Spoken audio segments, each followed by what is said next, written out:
Wonder what I saw. This happened many years ago. I lived in Maryland in a little suburb-type community.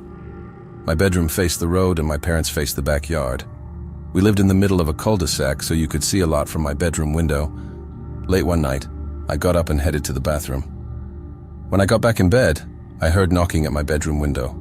I was on the second floor, so I knew no one was knocking on my window. I thought it must have been my cat. I rolled over and tried to fall back asleep. There was more knocking, only this time there was a pattern to it, like shave and a haircut. So this was definitely not my cat. It was from outside. My door was on the other side of the room, so it wasn't anyone inside. I got out of bed and went over to my window to look outside. At the end of the street was a light post and a giant oak tree next to it. This little creature looked like a real live version of Danny DeVito's penguin, but not so dirty, was dancing under the light post.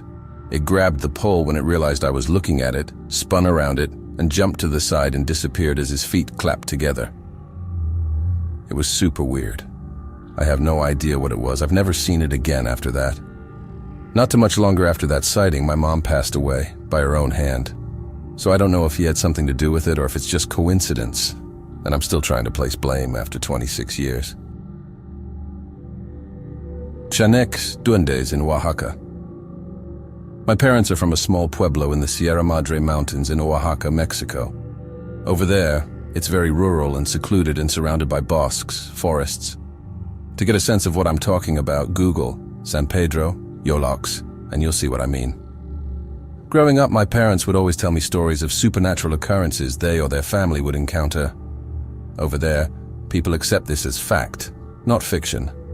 It's not unusual to hear voices calling your name at odd hours of the night, hear dogs scrimmage outside and cry in fear, or hear weird tappings, knockings outside your door.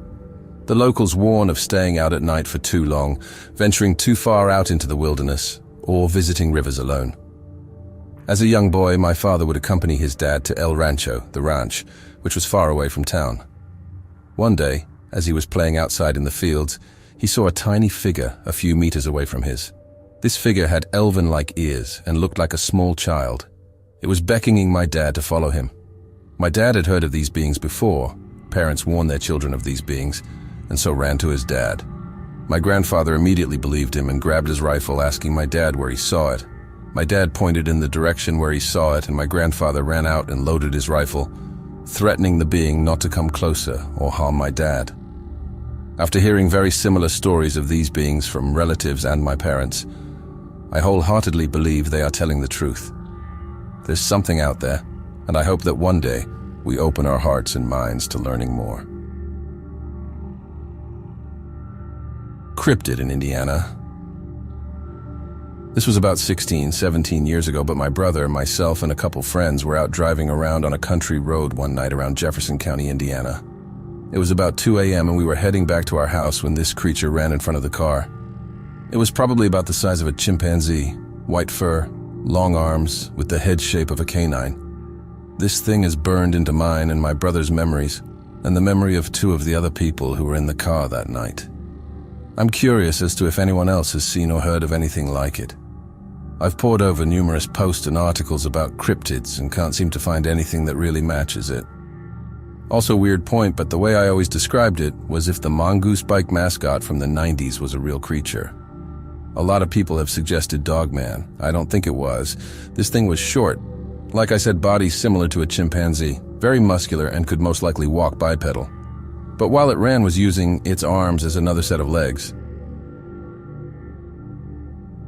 A Ratman encounter in Houston, Texas. I had an absolutely bizarre experience at a Texans football game, and I just need to share it with you all to see if anyone else has ever encountered anything like this. Last fall, I was at NRG Stadium in Houston, Texas when nature called, and I headed to the bathroom. Now here's where it gets weird. I'm at the urinal, and out of the corner of my eye, I spot this guy in a hoodie. But that's not the freaky part. He had this seriously strange nose that was kind of flaring, as if he was chewing on his own finger. The guy looked just like a rat. I was so creeped out that I could barely move. He had this intense gaze locked on me, and then he put his finger up to his lips like he was telling me to be quiet, and walked away. In that moment, I felt the most genuine fear I've ever felt, like the kind that sticks with you. No one else was in the bathroom. Has anyone else ever encountered something like this at NRG Stadium? Maybe not exactly at a football game, but just seeing someone or something that made you question reality? It's been bothering me ever since it happened, and I'm hoping I'm not alone in this. Looking forward to hearing your thoughts, and seriously, if anyone else has had a similar experience, please let me know I'm not going crazy here. My buddies and I repeatedly encountered a humanoid we simply referred to as Big Boy. About 2 years ago, I lived in an old house outside of city limits in western Alabama. Wild hogs are considered a nuisance in this part of the country, and thus are year-round game. The land wasn't mine, but it was legal hunting ground, so my landlord gave me and my friends explicit permission to take care of any hogs we came across. So a lot of the time, especially during the winter when this encounter took place, I was posted up on my back porch with a cigar and a gun, either by myself or with company. This land wasn't very clear. In fact, we only had about 20 feet from the porch to the tree line, then it would go down a hill and the brush would get thicker. So our hunting was just being quiet and looking for the beady eyes of hogs in the foliage when we heard rustling. So, all that being said, one night during my porch sitting, I heard some rustling. I started scanning the woods for this hog, and eventually did come across a set of white, beady eyes. They weren't a hog's eyes, though, because these were eye level with me. As my eyes continued to adjust, the rest of the creature started coming into view. It was tall, thin, and had long, spindly arms and legs. Its entire body was completely black. I couldn't make out any other facial features besides the eyes, but what I could make out was that this thing was actually a good ways down the hill. So the fact that it was still at eye level with me meant it was likely around 10 feet tall. It started up the hill, moving towards me, and I had this feeling in my gut that .45 caliber bullets probably weren't going to do much here. So I slowly collected my things and headed back into the house. It didn't make any sound as it moved, other than the slight crunch of leaves. As it climbed the hill, it somewhat stopped at the tree line, then turned and walked along the edge of it. It bobbed and lurched a bit as it walked, kind of how some large birds bob their head as they move. That was the most terrified I had been in a long while, and as the title says, this wasn't the only encounter. My hunting buddies and I all saw it several times, walking through the trees a good bit away from the house, sometimes turning to look at us. My roommate that moved in later that same year once walked outside and saw it right up against the porch, looking right down at her. It never tried to attack anyone, or even acted aggressively, so we eventually stopped being as scared, though still very cautious, and started calling him Big Boy. I've told a couple other friends about this. One of them said the description and behavior matched something called a California Dark Watcher. I did my research, and as much as this creature matches up, this was on the opposite end of the continent. I'm still not 100% sure what it was that I saw, but I am 100% sure I saw it. Multiple people did. Did I encounter a demon? Edited Permad request to say that the story below took place in western Massachusetts. 5 years ago, I was driving to work bright and early in the morning, and the SUV next to me was in a right turn-only lane, and I was in the straight lane while we were waiting for the light to change. I didn't think much of it, or look at the SUV or driver until the light changed, and they also tried going straight. At that point, I looked over, as they were basically trying to run me off the road to go straight and veering into me. I was going to honk, but then the middle-aged lady that was driving jerked head to the side, looked right at me, and her whole face morphed into a terrifying face. I don't even know how to describe it.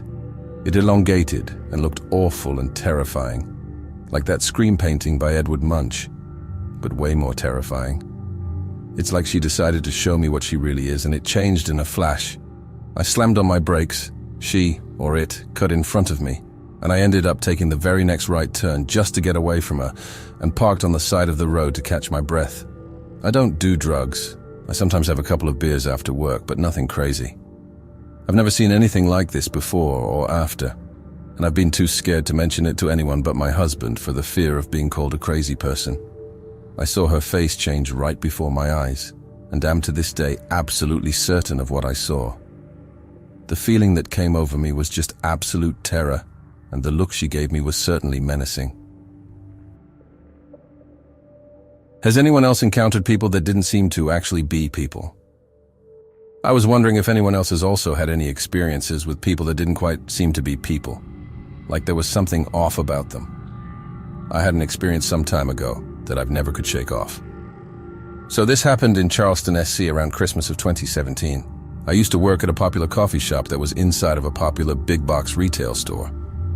One day around Christmas time, I had two guests that struck me as odd immediately. They were pale Caucasian women, probably mid-20s, that both looked nearly identical, but one was about a head taller. They had the exact same haircut, very straight platinum blonde bowl-like cuts. Their faces were quite round, and their eyes were a noticeably bright hazel color, and appeared quite large, but not in like a disproportionate gray alien kind of way. They both also had a fairly odd stiff gait, as though they had a board strapped to their back. They sort of shuffled their feet around when they walked. They both also had on oversized sweaters, and I noticed later the shorter one had theirs on backwards. The weird part was their behavior. When they first walked in, the shorter one looked around the store as if they've never been in one. Her overall demeanor was somewhat childlike. Like a good customer service rep, I welcomed them in and told them to ask if they had any questions. The short girl looked to the taller as if for approval. She then slowly nodded her head towards me, mouth slightly agape, and then attempted a hand wave. Instead of waving at the wrist like most people, she waves with her forearm, palm flat and straight in a sort of robotic windshield wiper-like motion. She then turns to the taller one who gives her an encouraging nod. They then proceeded to walk around the cafe, looking at the cups and merchandise. The short girl would often point all around the store, and seemed to be asking the taller one questions, almost as if this was a guided tour of sorts. Now obviously I'm no linguist, but my city is a fairly popular tourist destination, and I've met foreigners from all over the globe. Even if I don't recognize a specific language, I can usually estimate roundabout where it may be from, whether it's Germanic, Slavic, Asiatic, Mid-Eastern, etc. in origin. But the language they spoke to each other was very strange and not like one I've ever heard. Imagine if you mixed Simlish with baby babble and sped it up. Lots of g, blue, and oo sounds. They continued on checking out the merchandise and going on what seemed to be a Q&A session. They would often open up cups and look inside, grab bags of beans and squeeze and shake them. At one point, the shorter one took apart a French press, and the taller one seemed to try to explain what it was for. This went on for about another 10 minutes or so, when the short one picked out a studded cup to purchase. She shuffles her way to the POS, puts the cup on the counter, frequently looking towards her friend, as if looking for reassurance, who again does a simple nod in encouragement. She then looks towards me and attempts to smile, which was just baring her perfectly straight white top teeth, as though she were biting her bottom lip, and slowly nodding, not saying a word.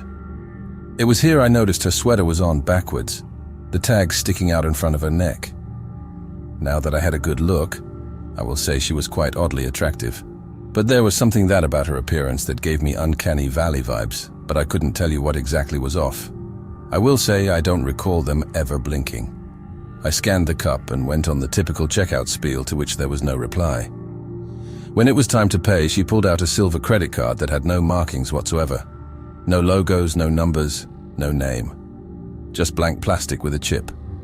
She then looks back over to the taller one and says something, who then comes over and finishes the transaction for her, showing her as though it was a teaching moment. I hand her the cup, and she once again slowly nods her head, mouth ajar, and does her windshield wiper wave. They then shuffle their way out the cafe into the rest of the store, and I never saw them again. I've told this story to people before, and they usually hand wave it and say they were probably just tourists from Europe, or maybe they had a condition of sorts. But like I've said, I've encountered many foreigners, and none of them acted this much like a fish out of water, nor was their overall demeanor and behavior this uncanny. I won't rule it out as a possibility, of course, but it just doesn't quite sit satisfactory for me. It was just too weird. I don't know, what do you guys think? Have any of you experienced anything similar? Edit. I mostly wanted to reiterate and expound on a few points. When typing this out initially, I wanted to try and make sure I didn't use any specific language that would lead on any particular conclusion, despite my personal view on the situation. I wanted to keep it as neutral as possible and allow room for speculation and discussion amongst y'all. I didn't want to come out and say, yeah, they were totally aliens when there could have been other explanations. But I think in doing so, I undersold how weird this situation really was and why I felt it was worth sharing. So here's a few slightly more in-depth details. I mentioned how they were practically identical: exact age, exact complexion, exact hairstyle, exact same overall presence and demeanor. There were only 4 differences I noticed: their height, the sweaters they were wearing, the taller one's nose was slightly more sharp and angular, and the shorter one's speech was faster. I've seen people mention that they were a mother-daughter or caretaker-patient situation, which is simply not possible unless they reproduced by mitosis. Twin sisters? For sure, that could work. I mentioned that their eyes seemed big. I know I said it wasn't as disproportionate as a grey alien, which is true, but I should have emphasized that they still appeared much bigger than they should have been. I mentioned in a comment below that their skin was absolutely flawless and clear. No scars, creases, blemishes. I couldn't even make out any visible pores, like wearing an Instagram filter almost.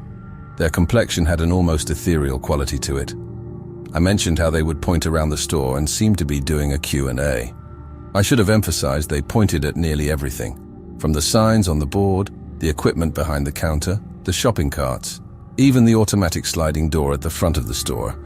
It really reinforced the idea the short one at least hasn't seen a place like this before. As for the autism angle I've seen mentioned, I've already made a comment below, but in short, I never got the impression that this was the case. I've met and interacted with plenty of people on the spectrum before, language barrier or no, and not once had any of them made me think, yeah, I'm not sure if this person is human. This situation was different. That said, due to the nature of autism, there is always the possibility I'm wrong. And that's about all I feel needs any more emphasizing at the moment.